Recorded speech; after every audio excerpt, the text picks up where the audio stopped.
আমার এই দুই চোখে আমি দেখছি, এই চোখে ভদ্রলোক কোটি কোটি টাকার মালিক, প্রাইভেট ব্যাংকের ভাইস চেয়ারম্যান, উনি জানাজা পড়ছে। জানাজার আগে ইমাম সাহেব, স্থানীয় একজন ইমাম সাহেব কবরের আযাবের দুইটা কথা কইছে। ওই উনি একটু 4-5 মিনিট বলাতে 2-4 জন নেতা বক্তব্য দিতে পারে না। হইতে পারে না যে জানাজার আগে দিয়ে কুদুর কুদুর কথা কয়, কথা বুঝছেন কিনা? এটা কোনোভাবেই সুন্নত না, সুন্নত কোনো তরিকা না, কেমনে কেমনে চালু হয়ে গেছে। যাই হোক, তো ওই ইমাম সাহেব কবরের আযাবের কথাটা বলাতে হতে পারে 2-4 জন নেতার বক্তব্য দিতে কি হয়েছে, একটু সময় হয়েছে না বা পারছে না দিতে।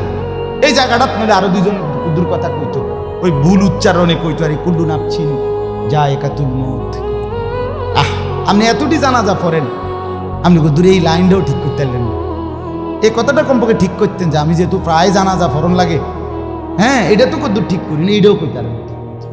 তো যাই হোক, উনি ডাইকা ইমাম সাহেবকে বলতেছে, আমি নিজে দেখছি, উনি ডাইকা বলতেছে, হুজুর কবরের আযাবের মিথ্যা ভয় দেখিয়ে লোকদেরকে আর কতদিন বোকা বানিয়ে রাখবে। মুসলমানের বাচ্চা